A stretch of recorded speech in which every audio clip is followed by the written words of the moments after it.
The morning had been ordinary. A quiet cup of coffee, the phone in my hand, and a smile tugging at my lips as I dialed my son's number. My heart was light. I had been waiting for this moment, the announcement of his wedding date. I pictured it just like all parents do. The invitations, the ceremony, the father and son hug, the proud walk into a new chapter of family and love. When he picked up, I barely let him say hello before asking, with joy bubbling in my voice, "So tell me, son, when is the wedding?" There was a pause. That kind of pause you only notice in hindsight, because at first I didn't think anything of it. He chuckled nervously, then his words landed like knives. "We got married yesterday." The world seemed to tilt. "What?" I asked, certain I had misheard. My grip on the phone tightened. "You mean yesterday? Without me?" "Yes," he said flatly. It was small. Just a few of her family and close friends. "We didn't think you'd need to be there." Didn't need to be there. The words echoed, cold and final. My chest tightened like someone had pressed an iron weight against my heart. All the years of raising him. All the mornings I woke early to make sure he had what he needed. The sacrifices, the late nights, the encouragements, the tears. His entire life had been built on my shoulders. And now, on the day that should have been one of the brightest for both of us, I was erased. My lips trembled, but no words came out. I could hear in his tone that there was no guilt. To him, it was casual. A decision already made. I wanted to scream, "How could you?" I wanted to ask if all my love meant so little. Instead, silence filled the line, and silence said more than my words could have. Finally, he spoke again, as though swatting away an inconvenience. "Anyway, I just thought you should know." That was it. That was all. I ended the call with shaking hands, the weight of betrayal sinking in like ice in my veins.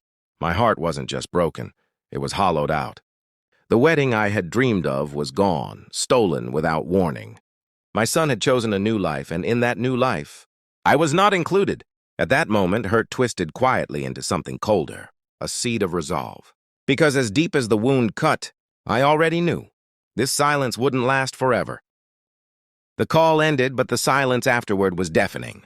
I stared at my phone as if the screen would somehow change its message, would somehow prove I had just imagined what he said. But there it was in the emptiness, the truth. My son had gotten married, and I hadn't even been invited to see it. Tears welled slowly, but they weren't the kind that relieve you.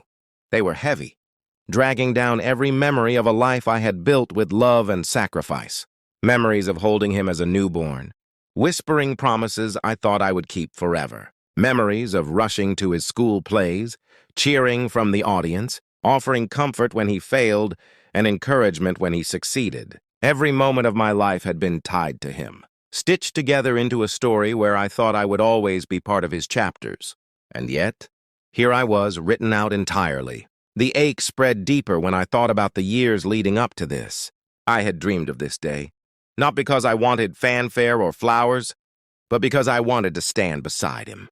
Parents live for milestones like these. The pride of seeing your child walk into commitment, starting a new family while carrying the old one in their heart. But now, the milestone wasn't mine. It had been carried out in the shadows, hidden from me, as though I was disposable. I could already imagine the whispers. Relatives shaking their heads, neighbors asking about the wedding, then lowering their voices when they realized I hadn't been there. Some would pity me, others might smirk.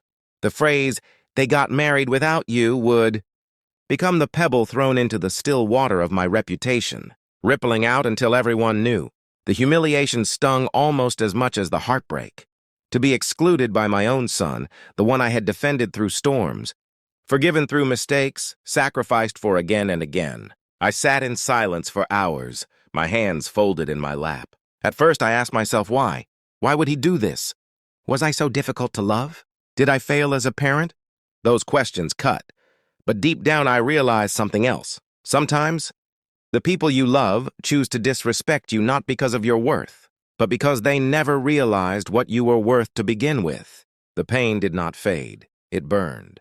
But in that slow, simmering fire, something began to harden. A clarity that whispered, "No more begging. No more waiting.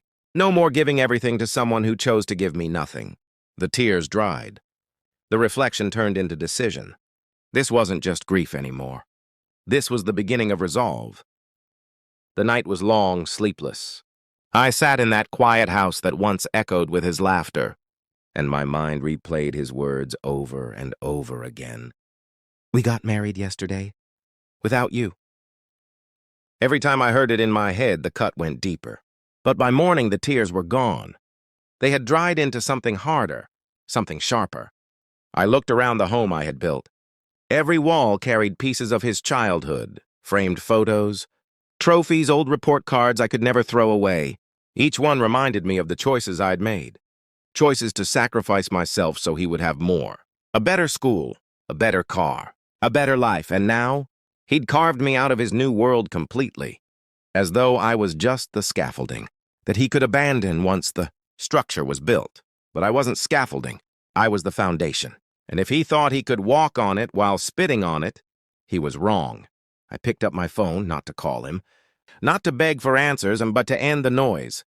One by one, his number, his wife's, even the family members who had hidden the truth from me, blocked. Social media, blocked, texts, cut off before they could even find me. But that wasn't the full stop. No, this was bigger. For years he had counted on me. Counted on my help, my accounts, my name standing behind his. I had co-signed his first home loan, paid parts of his tuition, even allowed him access to family property and savings in case he needed them. His entire safety net was woven from the strings of my love. And with a calm, deliberate hand, I began to cut those strings. The emails were typed one after another, notifying the bank, changing permissions, transferring control I had once shared back into my name alone. I wasn't angry as I did it. I was steady, focused. If I wasn't worthy of standing at his wedding, I was certainly not going to be the pillar holding up the life he now built without me.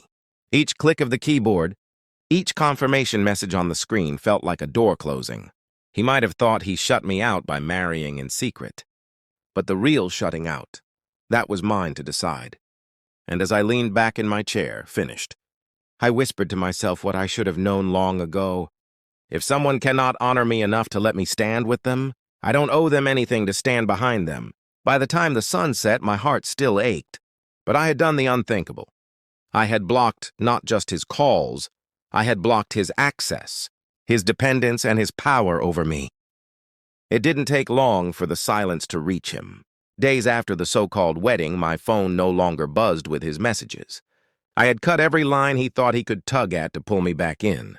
At first, it must have seemed like nothing, and after all, hadn't he cast me aside first? But arrogance has a way of crumbling when the foundation disappears beneath it. I heard through relatives that the honeymoon posts went up.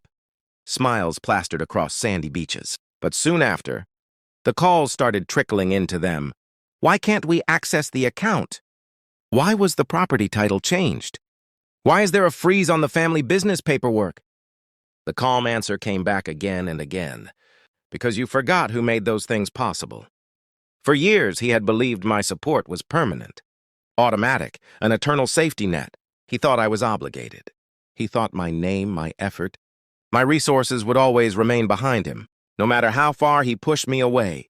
What he learned, too late, was that my love had been a gift, not a guarantee. And when respect left, so did the gift, people whispered.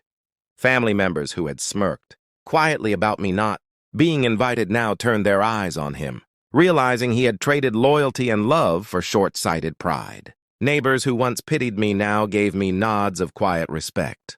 They said things like, "You did the right thing." But I already knew. Because it wasn't revenge. It was survival. It was dignity. He reached out once through another number. One single message that slipped through before I blocked it too. Just 4 words. "Why are you doing this?" I stared at those words for a long time. The tears did not come this time. My hands did not shake. My reply was only silence. Because sometimes silence is the most powerful answer. And that was when it settled in. Not just for him, but for me, family is more than blood. Family is built on respect, trust, and love. And when someone removes all 3, there is nothing left to hold on to. I asked him about his wedding. Because I wanted to stand at his side during one of life's biggest milestones. Instead, he chose to erase me. So I let him live in the world he built without me, entirely, completely, and with no way back in. He thought his words would break me, But in the end, they only freed me. And that is when I truly learned, blood may make us related, but without respect, it does not make us family.